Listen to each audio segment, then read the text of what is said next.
Good day everyone. Before anything else, let me introduce myself. So I am Mr. Darwin Rodriguez, and also you can call me Sir Daws. Ako yung magiging speaker ninyo for today's episode. Ayan. So since we are now on our last part of our Homeroom Guidance Series na nag-start mula noong Monday, episode 1 with Teacher Luz, na kung saan tinakal natin about knowing yourself. Okay? So napakalaking bagay na itinuro ni Ma'am Luz last Monday. And yesterday with Ma'am Laika, we talked about the importance of the following one stream. And today's episode, I know all of you are excited dahil may mga panibagong kaalaman na naman tayong matututunan that can enhance and help us not only in terms of academic but also in terms of personal, social, and career development. And para naman sa ating most learning competencies, on this topic, the learners will examine the different factors in decision-making for achievement of success, provide proper procedure towards responsible decision-making, evaluate the experiences in decision-making towards achieving common goals. On our processing question, I know na these questions ay magiging guide natin at the end of this discussion. At mas maliliwanagan tayo, mas lubos nating masasagot at maunawaan ang mga ito. First, what made you choose those things? Have you experienced ba na mag-decide at ano yung mga naging batayan ninyo to make a decision? Second, what would happen if you don't bring those things? And sa tingin ba ninyo, ano mga posibleng mangyari kung sakaling iba naman yung naging decision ninyo or naging batayan ninyo about this? Okay, so tunay nga na napakahirap talaga na malagay sa isang sitwasyon na kung saan kinakailangan nating mag-decide, di ba? Napakahirap talaga niyan. Lalo na if that is not only pertaining to us, if, for example, makaka-apekto sa mga taong nakapaligid sa atin. So that is the time na kinakailangan natin mas isipin bago tayo mag-decision. Our topic in this episode is factors in sound decision making. But first, ano ba ang decision making? Based on skillyounneed.com, decision making is the act of choosing between two or more courses of action. It is important that decision making is take necessary steps to make it sound. This will help you to achieve what you initially aim for. You may have made decision based on your own judgment in the past, and the result may not be what you have intended. This is true that many people who rely on their own judgment without feeling that they need to reflect and seek opinion from others. Other people may have different perspective na di natin namamalayan na yung perspective pa nila is something na makakatulong sa decision making na ginagawa natin. Okay. Kung tatanungin ko kayo bilang isang Imayusyan, paano ba tayo nagdidesisyon? Okay. Di ba po? So, did you know we have 3 processes in decision making? First, we have what we call intuitive process. Intuitive process is using gut feeling about possible courses of action. It is not always based on reality, only on our perception. So, for example, yung feeling ko papasa ako. So, that is something na nararamdaman mo na feeling ko papasa ako. It is not papasa ka nga ba talaga or hindi. Di ba? Hindi naman natin alam. So, but that is depends on you. But yung feeling mo lang, for example, first quarter pa lang, nag-enroll ka pa lang, sinabi mo na kagad, feeling ko papasa ako. So, that is something na optimistic, di ba? Ang ganda pakinggan. But there's no assurance with that kung walang actions. So, intuitive process, that is something na feeling ko, siswertehin ako ngayon. Diba? Feeling ko, magiging maganda yung panahon. That is something, yung pakiramdam mo lang, feeling mo lang. So, naku, mukhang maganda yung panahon, ito yung magiging decision ko. So, that is based on your perception. Kasi siguro, yun yung nagiging routine mo, diba? Yung nagiging way mo para mas maging magaan sa'yo pag-desisyon. But on the other hand, we have what we call reason process. So reason process, that is using the facts and figure in front of you to make decision. So siya yung kabaliktaran ng intuitive. So yung intuitive may be positive or negative. So, but that is not based on the reality talaga. But based on reason process, that is something na kailangan may evidence. Dapat nakikita ako. Dapat may pagbabasihan tayo. For example, in a reason process, students want to take special exam. And I am, as a teacher, pagbibigyan ko ba itong estudyanteng to, we have scheduled for our examination. But this student hindi nakapag-exam. So the question is, what is the reason bakit hindi ka nakapag-exam? So tatanungin ko yung estudyante. So by that, I need the facts. Diba? What is your valid reason for me to giving you a special exam? So titingnan ko dun sa mga evidence na yun bago ako magdesisyon, kasi hindi ako basta-basta magdedesisyon yan, to be fair with other student na nag-exam on time. So nalaman ko, this student pala na may emergency, di ba? May medical condition yung mother niya, siya yung nagbantay doon. So sila lang talagang dalawa doon sa bahay nila. And that is something na nakita ko yung evidence. Of course, nagpasa siya ng medical clearance ng mother niya. So by that, that is something na makakatulong sa akin to easily decide nang alam ko na makatwiran yun. Okay? So that is one of the example of reason process. And third, we have what we call combination process. Sa combination process naman, that is self-explanatory. That is a combination of intuitive process and reason process. Kung ano minsan nararamdaman mo, kasabay din ng dapat may evidence din. May pagbabasihan din ako bago ako mag-decision. And I hope that this three process will help you. And I know matatanong mo rin sa sarili mo, ano ba dito sa mga process to yung usually ginagawa ko or ginagawa kong basihan para mag-decision. Okay? I hope na makakatulong ito. To continue on our discussion, mapapansin niyo that on the title, Factors in Sound Decision Making. Bakit may sound? Diba? That sounds, did you know that it came from United Kingdom, that is a slang adjective meaning to admire and excellent. Ibig sabihin pala ng pinag-aaralan natin ngayon about the sound decision making, hindi pala ito basta-basta lang na pagdidesisyon. But that is something na we're looking forward na magiging maganda yung outcome ng pipiliin natin. So, sound decision is when the person takes the time fully discover and learn the different choices and probable result of that decision. So, hindi pa nangyayari, pino-foresee na kagad natin. Bago tayo mag-decide, titingnan natin yung magiging outcome. It involves gather information, facts, discussing, and make a reflection for a better and deeper decision. So, ito yung pumapasok na yung decision-making strategy na inaral natin sa Homeroom Guidance. Right? No, kailangan natin mag-gather information, kailangan natin timbangin yung mga bagay-bagay bago tayo mag-decide. Even in our synergy, di ba?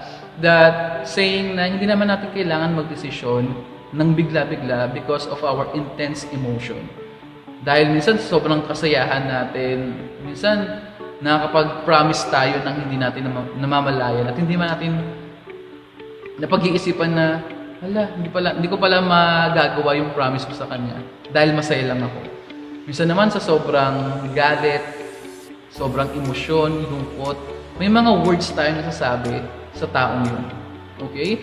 But did you know in terms of sound decision, dapat may mga consideration and factors for us to make sound decision. Okay, first, we have personal needs and wants. Very common to. Kasi usually, ito talaga yung kadalasang nangyayari sa atin as a person. Okay? We often prioritize this as we are mostly concerned with the things that we have to satisfy. So, on a certain situation, for example, magde-decide ka, pipili ka kung anong flavor ng milk tea yung bibilhin mo. Diba? Of course, magde-decide ka based on sa kagustuhan mo, kung ano yung trip mo, kung ano yung gusto mo, yung favorite mong flavor, yun yung pipiliin mo. So that is one of the example. And another one is, sometimes yung mga scenario din talaga na, for example, you want to play mobile games. Yan yung usual mong ginagawa. And then, pa-end na ng season, kailangan mo pa-rank up. Pero kasabay niyan, yung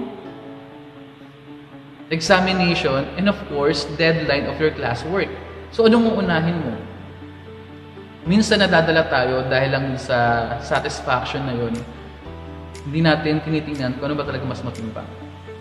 Okay? Minsan may pagkakataon talaga na yung mga estudyante, mas inuuna talaga nila, doon na lang ako. Diba? Real talk lang. Upo lang ako sa sofa, mag-open lang ako ng mobile phone ko, maglalaro ako together with my friends. And then, they ignore classwork. So siguro, ang that time, satisfy ka, magaan ka, chill ka lang, pero if you are the person na titingnan mo yung sound decision, napapaisip ka din. Diba? Afterwards, in the long run, titingnan mo rin naman yung kung ano magiging outcome niyan. Diba kung napo-foresee mo na, maglalaro ba ako? Kasi kung maglalaro ako ngayon, baka matambakan ako ng mga task, ng mga trabaho. Lalong hindi ko mahahabol. Nanganganib pa, baka bumagsak pa ako. May possibility. Pero, if gagawin ko naman siya, tatapusin ko na kagad yung classwork ko, kahit siguro hindi ko na muna matapos yung nilalaro ko. So, tapusin ko lang muna para ma-clear lang yung mga isipin ko, makapag-comply lang din ako. Then after that, mapapansin mo, palapit na yung holiday season, di ba? So, we have students na kung saan mapapansin nila na wala na pala silang mga gawain. Minsan nga, nagmamayo na sila na clear na yung classroom nila, di ba? Nakakatuwang tingnan na may mga estudyante na inuna talaga nilang matapos yung mga task nila. Wala nang mga missing works, wala nang mga pending submission. Lahat yun na ipasa na nila. And then right now, chill na lang sila. They can do whatever they want. They can enjoy their holiday nang hindi na sila hinahabol ng mga teachers nila. So rather dun sa taong na pinili niya na masatisfies on that day, yes, satisfy ka on that day, chill ka lang that day, pero after that, what happened? Naghahabol ka ngayon. Yung iba, chill na lang, pero ikaw naghahabol ka pa rin. At ikaw din hinahabol ka rin ng teachers mo. Dahil sa mga hindi mo pa naipapasa. Diba? So that is something na titimbangin din natin at ipo-foresee rin natin kung ano yung mga maaaring mangyari. Okay, that is one example of personal needs and wants. Second, family. In terms of family, alam naman natin na malaki talaga ang ginagampanan or influence ng pamilya natin sa pagdedesisyon. Opinions of the members of the family are also considered as a vital decision making, especially of our parents. Di ba, minsan nga pinagkakatiwala natin sa kanila, sige ma, kayo na po bahala. Ano ba bibilin ko? Ano bang gusto mo? Kayo na po mababahala. Kasi alam natin na mas kilala nila tayo at wala naman silang hilingin na makakasama sa atin. Okay? So, that is something na we all know that the parents have their choice over the life sometimes ng mga anak nila. Okay? So, one of the example of that is yung father mo. So, your father saying na, nak, huwag ka muna mag-girlfriend or mag-boyfriend.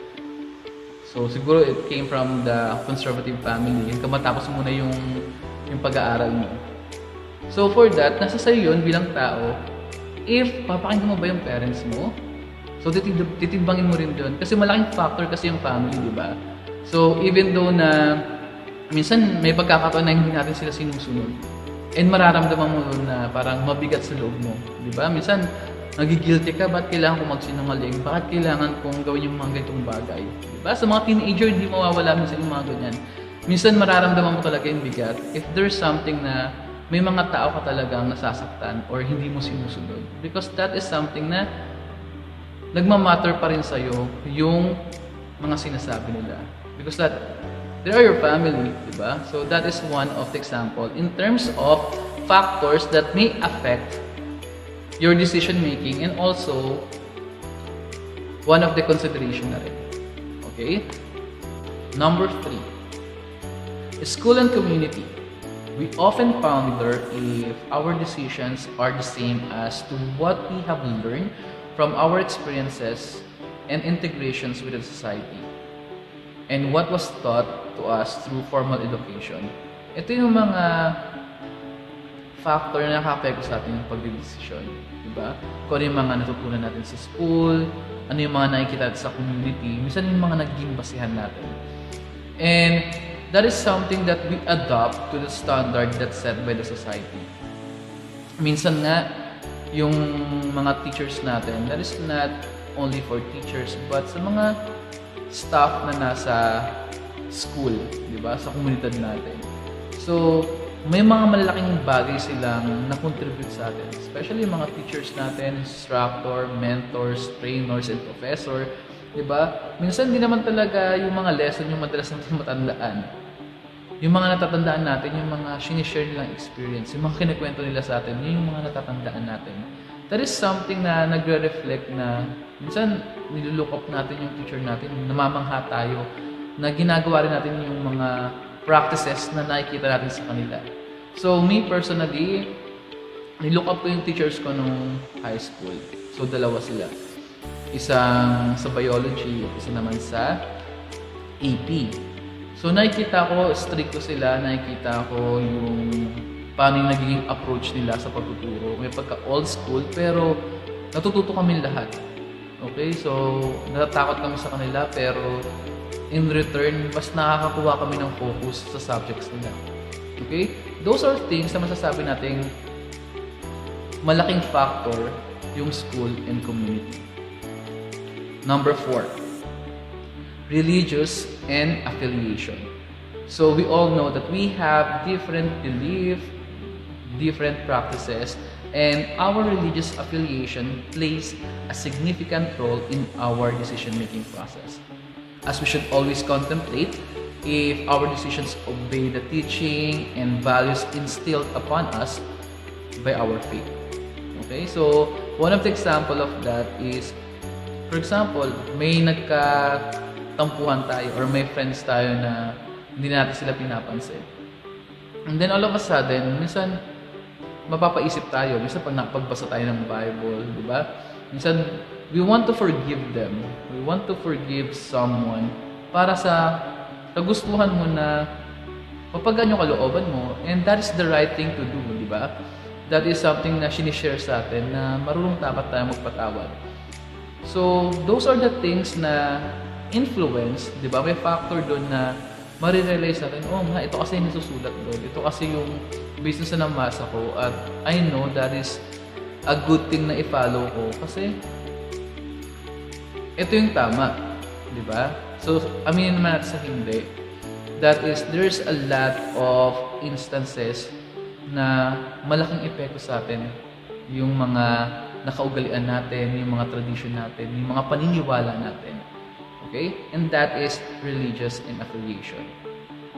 Number 5, media and technology. With this, the widespread of media forms, so laganap na yan, mass media, social media, that is a form of communication. Di ba? Mapapansin natin, malaki na yung epekto ngayon yan. Nowadays, ito na talagang part of daily routine ng mga tao. So, sa mga kabataan ngayon, minsan, we have a lot of platforms. Facebook, Twitter, Instagram, YouTube, TikTok, and a lot more. Different applications. Different website. So, in this generation, mapapansin natin, ito talaga minsan nakarelay na talaga tayo sa media and technology. But, did you know, malaki rin yung ginagampanan ng media and technology in terms of decision making. Why? For example, kayong magkakaibigan. Gusto nyong kumain sa isang restaurant, and then, paano ka magde-decide? Sinabi sa'yo ng isang mong kaibigan, dito lang tayo kumain kasi ito yung nakita ko sa vlog ng idol ko. Diba? Sa pina-follow niyang vlogger. So, pipiliin mo pumunta dun sa restaurant na yon and tikman kasi nakita mo na maganda yung mga reviews. That is with the form of media and technology. What else? For example, saan ba tayo magbabakasyon? So that is something na titingnan mo yung mga reviews. Aside from that, ano ba yung mga bagay na ay na-features na kasi ito sa television. So that is something na you have now the idea. So dyan papasok yung reason process, di ba? May evidence na nakita mo na. So that is something that you can use for you to decide. So what else? In terms of trending, di ba? Trend kasi ito eh. Kaya nakapag-decide ako na manood ako ng series.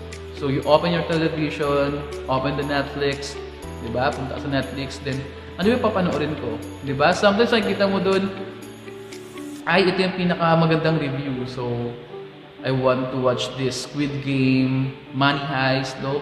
Kahit ilang episode pa yun, papanoorin ko. Okay? Because of the trend. So, those are things na hindi natin mamalayan. Yun yung mga bagay na naka-influensya sa atin. So, we all know sa mga choreography, sa mga TikTok, di ba? Kung ano yung mga nauuso, yun yung mga nakaka-influence sa atin. Yun yung mga sinasayaw natin. Kasi yun yung nag-trend. Diba? So may kita mo, there's a lot of factors that can affect us. And also, that we can help us to decide. So, first is we have the personal needs and wants. Second, our family. Third, school and community. Fourth, we have the religious affiliation. And of course, last, we have media and technology. Okay, so I hope na naliliwanagan tayo at makakapag-decide na tayo sa mga desisyon na dapat pala nating pinag-iisipan mabuti. So that would be the thing na I hope na natutunan natin for this discussion. For our verse for the day, in Proverbs chapter 3, verse 5 to 6, trust in the Lord with all of your heart and lean not on your own understanding. In all your ways, submit to Him and He will make your paths straight. Tunay nga napakalaki ng pagmamahal sa ating Lord na in times na kumakaharap tayo sa mga mabibigat na problema, may hirap na desisyon that we didn't know kung malagpasan pa ba natin, nalilito tayo. Pero with His love, nothing is impossible. Just leave everything to Him. With our action as well in His provision, we know that we are on the right path. And I just want to have this opportunity as well to thank God for giving me strength, wisdom, and courage na humarap at makapag-share sa inyo.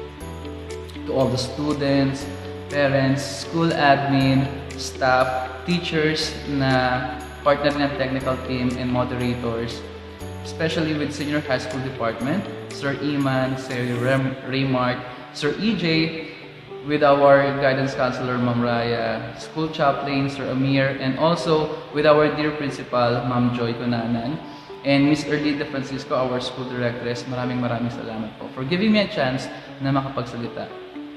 And for making these things possible. Okay, yung Homeroom Guidance Series na maging successful. Again, this is Sir Daos at maraming salamat.